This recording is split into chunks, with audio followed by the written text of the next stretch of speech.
Hello and welcome to Succeed IAS. My name is Amit Dubey and let's start with the daily current affairs for geography optionals. आज आपका first article है coastal erosion के ऊपर and ये जो article है यहाँ पे तो इंडिया स्पेसिफिक बात हो रहा है कोस्टल इरोजन से रिलेटेड, बट हम लोग के लिए इंपॉर्टेंट हो जाता है आपके ज्योग्राफी ऑप्शनल पेपर 1 के लिए भी, क्योंकि ज्योग्राफी ऑप्शनल में एक डायरेक्ट क्वेश्चन आ सकता है on coastal landforms. And coastal landforms आपको पता है दो टाइप्स के हो सकते हैं, one is erosional and the other is डेपोजिशनल. And अगर आप अपना इरोजनल लैंडफॉर्म्स देखेंगे तो यहाँ पे आप ये डायग्राम रेफर कर सकते हैं. ये जो है स्टम्प, स्टैक, केव, आर्क, ये है आपके इरोजनल लैंडफॉर्म्स, वाइल जो तोम्बोलो है, बीच है, स्पिट्स है, ये है आपके डेपोजिशनल लैंडफॉर्म्स.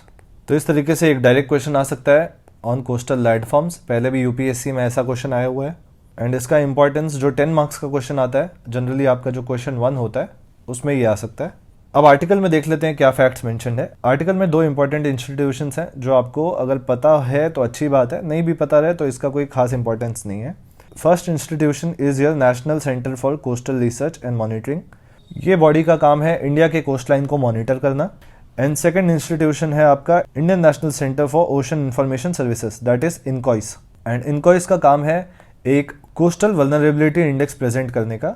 कोस्टल वल्नरेबिलिटी इंडेक्स का काम है कि इंडिया के कोस्ट जो हैं ये कितने वल्नरेबल हैं टू डिजास्टर्स, एंड ये policy formulation and decision making के लिए एक इम्पॉर्टेंट स्टेप है.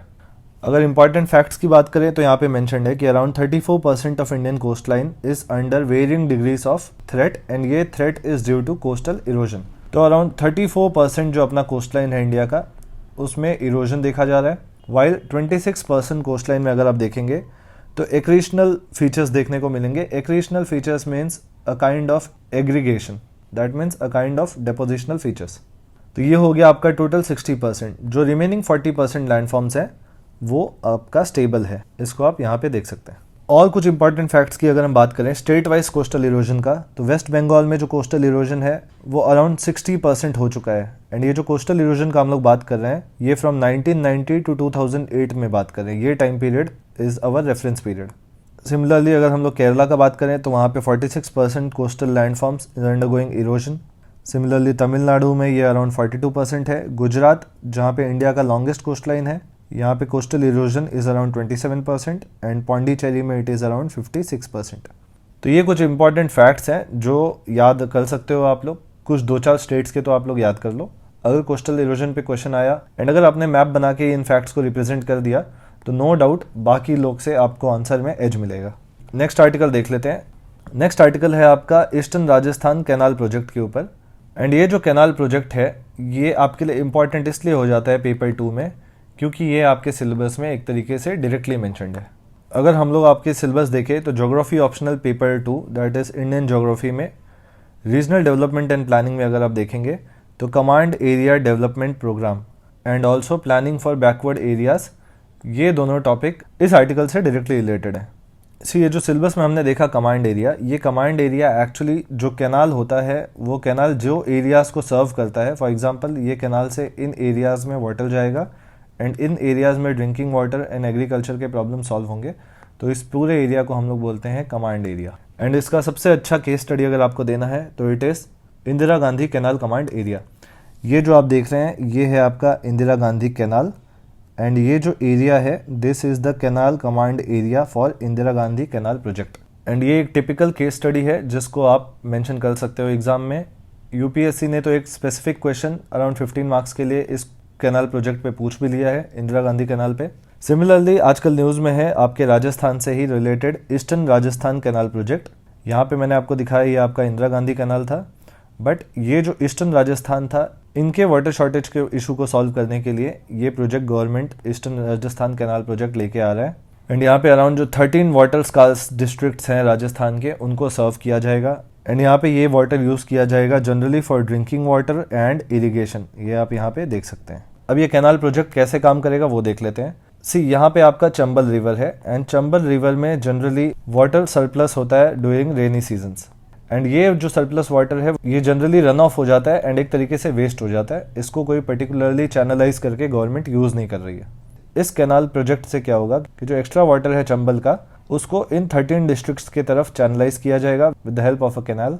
एंड ये वाटर फिर पूरे साल ड्रिंकिंग वाटर के लिए, इरिगेशन के लिए इन डिस्ट्रिक्ट्स में यूज़ होगा and this will bring regional prosperity and development. इसलिए मैंने आपको बताया कि ये आपके सिलेबस में प्लानिंग फॉर बैकवर्ड एरिया के लिए भी इम्पॉर्टेंट है, क्योंकि ये जो एरियाज़ हैं वाटर स्कार्स, ये एक तरीके से बैकवर्ड एरियाज़ हैं। क्योंकि आपको पता है कि वाटर जो है ये इतना इम्पॉर्टेंट है कि historically civilisations are based on the banks of reverse.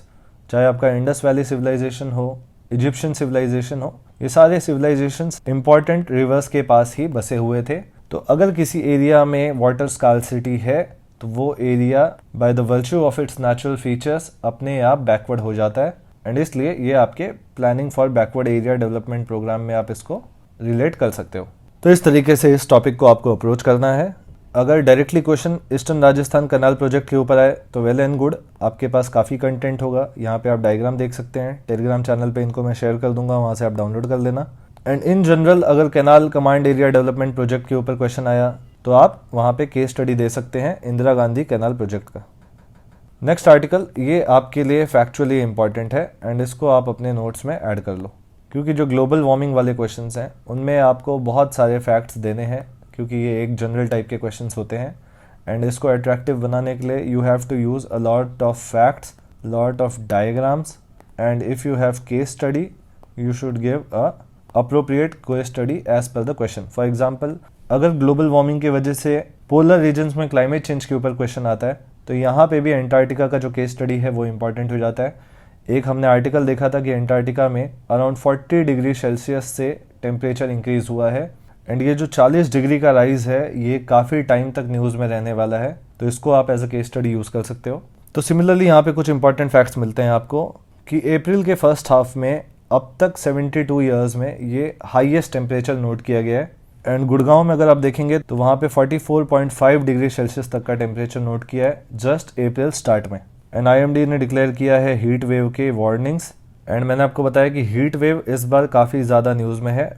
मैंने हीट वेव्स के ऊपर एक पूरा वीडियो बनाया है इन डिटेल, प्लस मैंने आपको वहाँ पे एक PDF भी शेयर किया हुआ है ऑन हीट वेव्स, जिसमें पूरा अगर हीट वेव के ऊपर कोई भी एक क्वेश्चन आता है तो एंटायरली आप उसको अटेम्प्ट कर सकते हैं एग्जाम में। वहाँ पे हीट वेव्स का डेफिनेशन, हीट वेव्स के हिली एरियाज में डेफिनेशन, कोस्टल एरियाज में किन कंडीशंस में इसको IMD डिक्लेयर करती है, थर्ड इंडिया में क्या डिस्ट्रीब्यूशन है हीट वेव्स का, फोर्थ किन सीजन्स में हीट वेव्स होता है, fifth what are the reasons for the formation of heat waves and sixth इसका ह्यूमन हेल्थ पे क्या इम्पैक्ट पड़ता है। इन सारे डायमेंशंस पे हमने उस PDF में बात किया है एंड इस PDF को मैंने सक्सीड IAS का जो डिस्कशन ग्रुप है स्टूडेंट्स का उसमें शेयर किया हुआ है ओपनली, तो वहाँ पे आप जाके इसको डाउनलोड कर सकते हैं।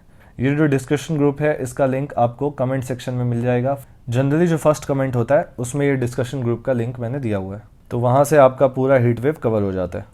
नेक्स्ट आर्टिकल ये भी फैक्चुअली इंपॉर्टेंट है आपके लिए एंड यहाँ पे एक इंपॉर्टेंट फैक्ट जो मेंशन है वो है कि एंटार्क्टिका के आसपास जो वाटर्स हैं वहाँ पे जितना भी ग्लोबल वार्मिंग का इम्पैक्ट देखने को मिला है उसका 1/3 reason is the presence of ozone in the upper and lower atmosphere.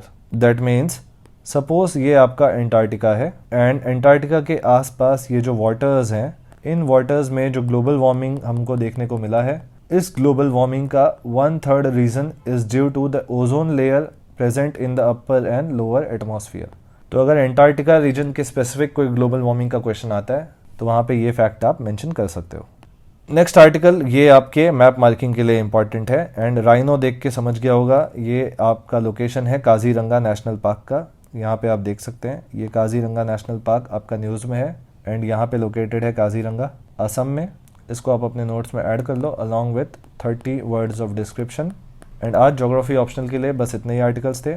जिन लोग को ये PDF रेफर करना है वो टेलीग्राम चैनल से इसको डाउनलोड कर सकते हैं। टेलीग्राम चैनल का नाम है सक्सीड IAS ऑफिशियल।